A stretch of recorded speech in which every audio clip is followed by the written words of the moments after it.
Isomerism से दो तरह के क्वेश्चन पूछे जाते हैं। एक तो आइडेंटिफिकेशन कि कौन से टाइप का आइसोमेरिज्म देगा और कौन सा नहीं देगा, और दूसरा होता है कैलकुलेशन। तो आज हम डिस्कस कर रहे हैं कैलकुलेशन ऑफ ज्योमेट्रिकल आइसोमर्स। ऐसे मॉलिक्यूल जो ज्योमेट्रिकल आइसोमेरिज्म देते हैं वो काउंट करके हम लोग कैसे बताएंगे कि कितने ज्योमेट्रिकल आइसोमर बनाएंगे। तो ड्रॉ करने की बजाय हम लोग कुछ फॉर्मूला अप्लाई करेंगे। फॉर्मूला अप्लाई करने से पहले हम लोग मॉलिक्यूल के अंदर ये चेक करेंगे कि कौन सी पोजीशंस डबल बॉन्ड या रिंग ज्योमेट्रिकल आइसोमेरिज्म देने वाली है। वो आइडेंटिफाई होने के बाद हम उनकी काउंटिंग लिखेंगे और मॉलिक्यूल को दो पार्ट में डिवाइड करेंगे कि मॉलिक्यूल सिमेट्रिक है या अनसिमेट्रिक है, क्योंकि हमारे पास दो तरह के फॉर्मूला है, सिमेट्रिक के लिए अलग है, एसिमेट्रिक के लिए अलग है। फर्स्ट वाला जो मॉलिक्यूल है उसमें आप देख पाएंगे कि ये जो डबल बॉन्ड है ना वो ज्योमेट्रिकल आइसोमेरिज्म दे सकता है। मिथाइल और H इस तरह से लिखे होंगे, दोनों H सेम साइड होंगे तो हम सिस कह देंगे, और दोनों H अपोजिट होंगे तो हम ट्रांस कह देंगे। तो ये जो डबल बॉन्ड है ये एक ऐसी एंटिटी है जो ज्योमेट्रिकल आइसोमेरिज्म दे सकती है। तो इसको हम काउंट कर रहे हैं 1। यहाँ जो N है वो एंटिटीज़ है या वो रेस्ट्रिक्टेड रोटेशन साइट है। N क्या है? Restricted rotation site. एक ऐसी साइट है जो रेस्ट्रिक्टेड रोटेशन रख रही है और उसकी वजह से ज्योमेट्रिकल आइसोमेरिज्म आ रही है।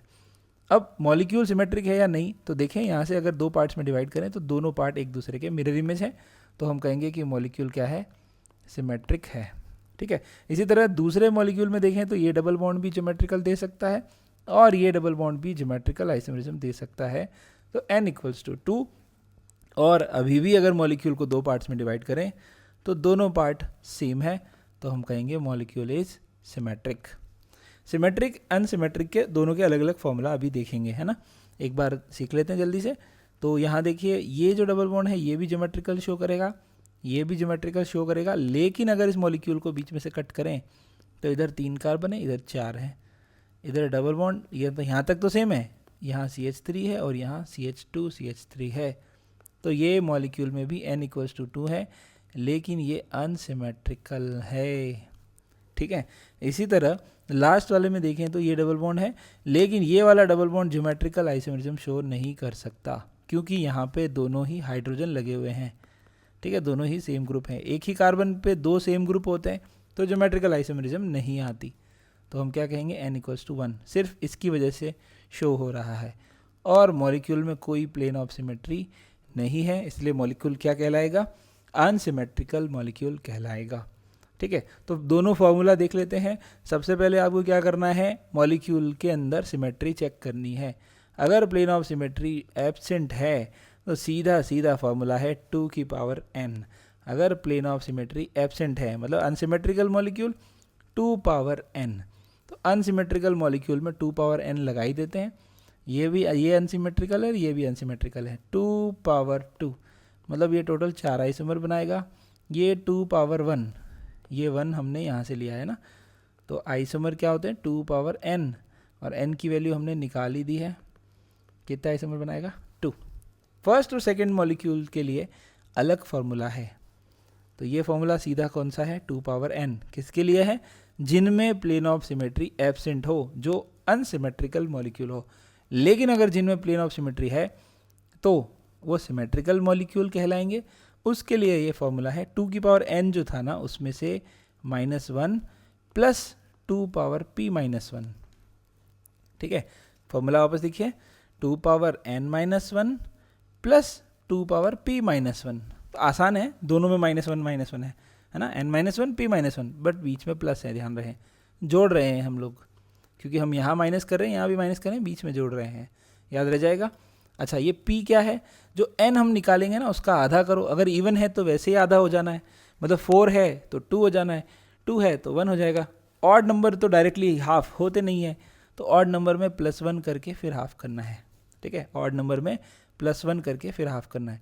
तो फर्स्ट वाला मॉलिक्यूल सिमेट्रिकल है, 2n, 2n-1 प्लस 2p-1। अब p जो है यहाँ पे, क्योंकि n जो है वो ऑड है, तो p क्या होगा? 1 + 1/2, दैट इज 2/2, दैट इज 1। तो हम क्या लिखेंगे? 2 power 1 minus 1 plus 2 power 1 minus 1 और फाइनली 2 पावर 0 2 पावर 0 मतलब 1 प्लस 1 दैट इज़ 2। ये तो हुई मूर्खों वाली बातें। क्यों? क्योंकि एक ही डबल बॉन्ड है तो वैसे ही सिस और ट्रांस बनाएगा तो 2 ही आइसोमर होने, तो इतना क्या गीत गाना था। ये फॉर्मूला हर जगह लेके नहीं बैठना है, ठीक है, हर जगह फॉर्मूला लेके नहीं बैठना है, थोड़ा सा दिमाग लगाना है। हाँ, जहाँ बहुत सारे डबल बॉन्ड आ रखे हैं, बहुत कन्फ्यूज़न हो रहा है कौन क्या कर रहा है, तब दिमाग लगा के ये फार्मूला यूज़ करना है। बाकी इसमें तो क्या है, सीधा सिस ट्रांस बोल दो। अच्छा, यहाँ पे देखो, ये सिस दे रहा हो, ये भी सिस दे रहा हो, ठीक है, फिर ये ट्रांस, ये भी ट्रांस, ये सिस और ये ट्रांस, तो ऐसे टोटल 3 आइसोमर बनेंगे। अब यहाँ भी वही फार्मूला लगा के देख लेते हैं। 2 power n minus 1 plus 2 power p minus 1। यहाँ पे p क्या होगा, क्योंकि p इवन नंबर है, 2 बाई 2 इक्वल्स टू 1, यहाँ भी 1 आ गया है, ठीक है, तो p यहाँ भी 1 है। 2 power 2 minus 1 plus 2 power p का वैल्यू 1 माइनस 1 क्या लिखेंगे, 2 power 2 minus 1, 2 minus 1 1, 2 power 1 plus 2 power 0, तो 2 प्लस 1 दैट इज़ 3, ठीक है। इतना कहानी कर लिया। वापस सुनो, कहानी ये है, ये सिस होगा, ये भी सिस होगा, पहला आइसोमर, ये ट्रांस होगा और ये भी ट्रांस होगा, दूसरा आइसोमर, एक सिस और एक ट्रांस। तो अब है ना, ये सिस और ये ट्रांस हो, चाहे ये सिस और ये ट्रांस हो, एक ही बात है, क्योंकि नंबरिंग चाहे किधर से भी करो, नंबरिंग वैसे सिस को प्रायोरिटी देके करेंगे, तो 1 2 3 4 5 6, तो हम कहेंगे 2 वाला सिस 4 वाला ट्रांस, ठीक है। अगर इसको सिस दिया, इसको ट्रांस दिया, तब भी हम कहेंगे 2 वाला सिस 4 वाला ट्रांस, लेकिन अगर इसको सिस दिया और इसको ट्रांस दिया, तब भी हम यही कहेंगे। तो सेम बात है, इस वजह से 2 बार काउंट नहीं करना है, इस वजह से 3 ही आइसोमर बन रहे हैं। तो 2 फॉर्मूला है, 2 पावर n जो कि हमेशा काम आएगा, लेकिन अगर प्लेन ऑफ सिमेट्री है, मॉलिक्यूल आपको ऐसा दिख रहा है कि हाँ 2 इक्वल हाफ में कट सकता है, तो फिर 2 power n minus 1 plus 2 power p minus 1। और एग्जाम्पल देख लेते हैं। फर्स्ट वाला जो मॉलिक्यूल है, ये मॉलिक्यूल में ये डबल बॉन्ड और ये डबल बॉन्ड ज्योमेट्रिकल नहीं दे सकता, क्योंकि यहाँ कॉर्नर्स पे हाइड्रोजन हैं, दोनों कार्बन के दोनों ग्रुप सेम हैं, सिर्फ बीच वाला दे सकता है। तो n equals to 1, molecule symmetric है, फॉर्मूला लगा के टाइम वेस्ट नहीं करेंगे। एक ही डबल बॉन्ड है जो ज्योमेट्रिकल दे रहा है, तो सिस और ट्रांस टोटल ज्योमेट्रिकल आइसोमर कितने बनाएगा, 2, एक सिस और एक ट्रांस। सिमिलरली यहाँ पे कैसे करोगे, रिंग में ये वाला कार्बन और ये वाला कार्बन दोनों का मिला के n इक्वल्स टू 1, ठीक है। कोई आपसे पूछे स्टीरियोजेनिक सेंटर कितने हैं, तो स्टीरियोजेनिक सेंटर तो 2 हैं, ठीक है। काफ़ी हाई लेवल वाली बात बता रहा हूँ, एडवांस में पूछते हैं, नीट में कोई नहीं पूछेगा।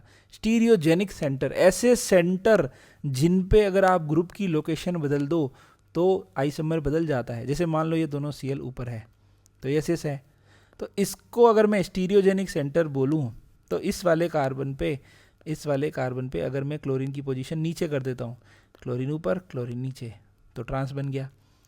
चाहे इस पे कर देता हूँ नीचे, तब भी ट्रांस बन गया।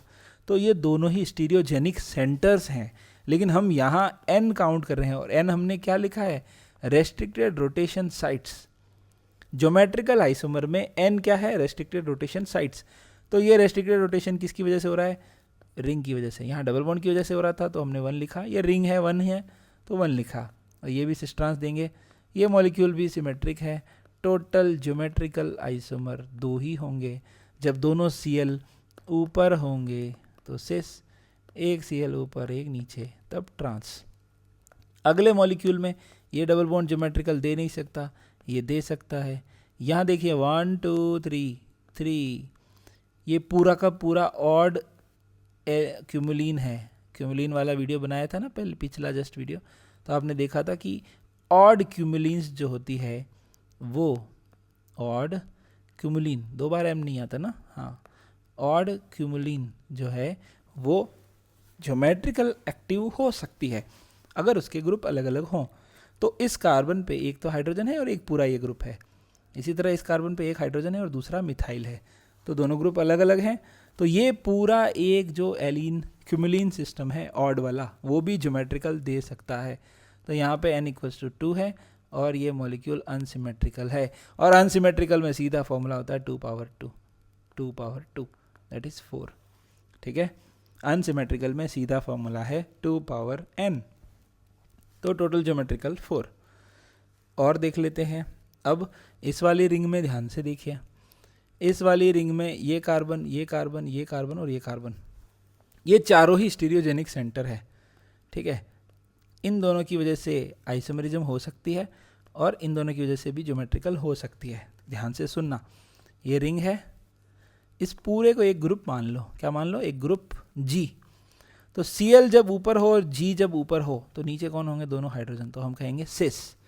सिमिलरली Cl जब ऊपर हो और ये पूरा का पूरा ग्रुप नीचे हो तो ऊपर हाइड्रोजन होगा, इधर भी हाइड्रोजन होगा, तो हम क्या कहेंगे? ये तो भैया ट्रांस है। तो इस तरह से ये वाला रिंग भी ज्योमेट्रिकल शो कर सकता है और ये रिंग भी ज्योमेट्रिकल शो कर सकता है। ये कैसे करेगा? ये पूरा ग्रुप और ये क्लोरीन दोनों सेम साइड बैठे हों, ये ऊपर G और नीचे Cl, तो नीचे क्या होंगे? दोनों हाइड्रोजन, तो हम सिस कह देंगे। तो इसका मतलब ये रिंग भी ज्योमेट्रिकल शो कर सकती है n=2, लेकिन मॉलिक्यूल सिमेट्रिकल है। और सिमेट्रिकल के लिए फॉर्मूला क्या है? 2 power n-1 plus 2 power p-1। और अभी n=2 के लिए निकाला ही था, वही n=2 सिमेट्रिक के लिए अभी सॉल्व किया था। ये का ये वैल्यू 3 आइसोमर यहाँ भी बन जाएंगे।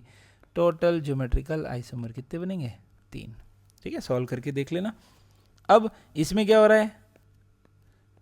यही वाले सेम सेम है, सब कुछ सेम है, यहाँ भी n=2, लेकिन मॉलिक्यूल अनसिमेट्रिकल है। अनसिमेट्रिकल क्यों है?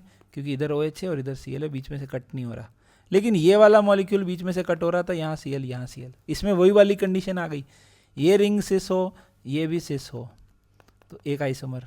दूसरा, ये भी ट्रांस, ये भी ट्रांस, दूसरा आइसोमर। और तीसरा, चाहे ये सिस हो चाहे ये सिस हो, दोनों सिस ट्रांस। इस तरीके से, मतलब मैं यहाँ लिख दूँ तो कैसे लिखूँगा? देखना, सिस सिस दोनों रिंग, ट्रांस ट्रांस दोनों रिंग, एक रिंग सिस एक ट्रांस, और दूसरी वापस ये सिस, ये ट्रांस और ये सिस। तो फर्स्ट वाले मॉलिक्यूल के केस में क्योंकि दोनों तरफ Cl है तो ये दोनों सेम ही होंगे, ठीक है, ये दोनों सेम होंगे। लेकिन सेकेंड वाले मॉलिक्यूल में OH और Cl दोनों ग्रुप अलग अलग हैं, तो मैं कहूँगा कि OH वाली सिस, Cl वाली ट्रांस, OH वाली ट्रांस, Cl वाली रिंग सिस, तो 4 आइसोमर बन सकते हैं। और वैसे भी आपको फॉर्मूला पता है, 2 पावर n, अनसिमेट्रिकल के लिए 2 पावर 2 दैट इज 4। लेकिन इधर जब दोनों Cl सेम ग्रुप हैं तो हम कहेंगे दोनों सिस दोनों ट्रांस। अब Cl वाली सिस और Cl वाली ट्रांस, तो नंबरिंग इधर से हो जाएगी।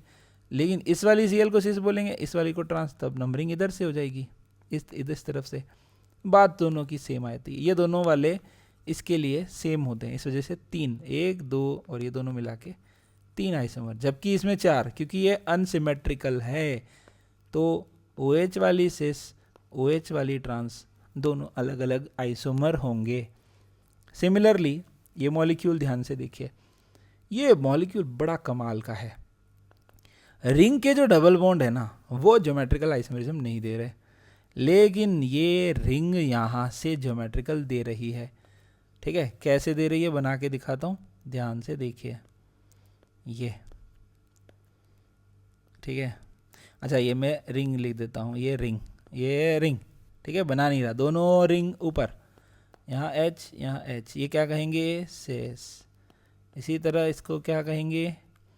एक रिंग ऊपर एक रिंग नीचे। दोनों रिंग अलग भी होती तो भी क्या फ़र्क पड़ता था, हाइड्रोजन को देख के हम कह देते सिस और ट्रांस। n=1, मॉलिक्यूल सिमेट्रिकल है, फॉर्मूला नहीं लगा रहा, टोटल ज्योमेट्रिकल आइसोमर =2, क्योंकि n=1 है ना, तो सिस ट्रांस ही होना है, और क्या है, इतना क्या उसमें फॉर्मूला लगा के सोचना। ठीक है, इसी तरह ये 2 मॉलिक्यूल और है, बहुत ही शानदार मॉलिक्यूल, ध्यान से देखिए, दोनों में डिफरेंस है, काफ़ी बड़ा डिफरेंस है। कैसे डिफरेंस है? सबसे पहले तो ये n=1 इन दोनों से, और इन दोनों से भी n=1, तो टोटल n=2 मॉलिक्यूल सिमेट्रिक है। और फॉर्मूला लगाएंगे तो total GI, total geometrical isomer कितने आएंगे? 3, वही सिस ट्रांस सिस ट्रांस और सिस ट्रांस। ठीक है, ये तो सिमेट्रिकल था, ध्यान रहेगा, सिमेट्रिकल था। लेकिन अगला जो मॉलिक्यूल है उसमें भी n=2 है, लेकिन ये अनसिमेट्रिकल है। अनसिमेट्रिकल में टोटल GI जो होते हैं वो 2 पावर n होते हैं 2 पावर 2 दैट इज 4। कैसे दे रहा है वो भी सुन लीजिए। ये रिंग, ये एक Cl और ये एक ग्रुप है। Cl और ग्रुप दोनों ऊपर हो, नीचे क्या होंगे, दोनों हाइड्रोजन होंगे, तो सिस बनेगा। एक बना के दिखा देता हूँ जो मैं बोल रहा हूँ। यहाँ ग्रुप और यहाँ Cl, तो नीचे क्या होगा H, इधर भी H, दोनों H सेम साइड है। छोटा बना दिया, बड़ा बनाता हूँ, रुकिए। इसको ऐसे देखना सीखो। यहाँ पे एक रिंग लगी हुई है, ठीक है, ग्रुप। मैंने किसको ग्रुप माना है, ये पूरा एक ग्रुप है, ठीक है, जो G की जगह मैंने लिखा है। और यहाँ पे Cl अगर ऊपर हो तो नीचे दोनों H होंगे ना, तो ये सिस हुआ ना। इसी तरह ट्रांस भी पॉसिबल है, ग्रुप नीचे चला जाए या Cl नीचे चला जाए तो ट्रांस भी पॉसिबल है। तो ये भी मॉलिक्यूल बहुत ही प्यारे मैंने इस वीडियो में डाले हैं, तो ये काफ़ी अच्छे एग्जाम्पल्स हैं। अच्छा, सिमिलरली यहाँ भी देखा जाए तो इन दोनों की वजह से 1 और इन दोनों कार्बन की वजह से रेस्ट्रिक्टेड रोटेशन साइट n=2। अच्छा, यहाँ लिख चुका हूँ मैं n=2, ये रहा, ये n=2 अनसिमेट्रिक इसके लिए है, ठीक है, ध्यान रह जाएगा। इसी तरह 2 एग्जाम्पल और देखिए। ये जो साइट है वो भी दे सकता है, ये भी दे सकता है और ये भी दे सकता है। n=3 unsymmetrical. अनसिमेट्रिकल का क्वेश्चन आ जाए ना तो बल्ले बल्ले। 2 पावर n 2 पावर 3 2 × 2 × 2। अब ये गलती कर दो तो फिर उसके लिए तो ईश्वर भी जिम्मेदार नहीं है, वो भी कह देगा मैं नहीं जानता भैया, है ना, मैं भी इसकी जिम्मेदारी नहीं लेता। 2 पावर 3 तो आपको सही लिखना है ना, 8 2 × 2 × 2 6 मत कर देना 2 + 2 + 2। ऐसी गलतियाँ हो जाती है, अगर आप प्रैक्टिस नहीं करोगे तो ये गलतियाँ भी हो जाती है एग्जाम में। अच्छा, यहाँ भी n=2 है। ये मॉलिक्यूल भी अनसिमेट्रिकल है। अनसिमेट्रिकल सिमेट्रिकल देखना तो आ ही गया होगा। बीच में से काट के देखो, कहीं से ऐसे 2 बराबर टुकड़े तो नहीं हो रहे। यहाँ से काटा, इधर तो रिंग है, इधर रिंग है ही नहीं। यहाँ से काटा, इधर Cl भाई साहब, इधर Br, तो ये भी अनसिमेट्रिकल, ये भी अनसिमेट्रिकल। अनसिमेट्रिकल आते ही बल्ले बल्ले 2 power 2 that is 4। Total geometrical isomer 4 बनेंगे। तो मुझे लगता है कि ये एग्जांपल्स काफ़ी है। अगले वाले में हम लोग क्या करेंगे, ऑप्टिकल आइसोमेरिज्म ऐड करेंगे, कैलकुलेट करेंगे, और फिर उसके अगले में ऑप्टिकल ज्योमेट्रिकल दोनों को मर्ज करके फिर कैलकुलेट करेंगे। ठीक है, आज के लिए इतना ही, धन्यवाद।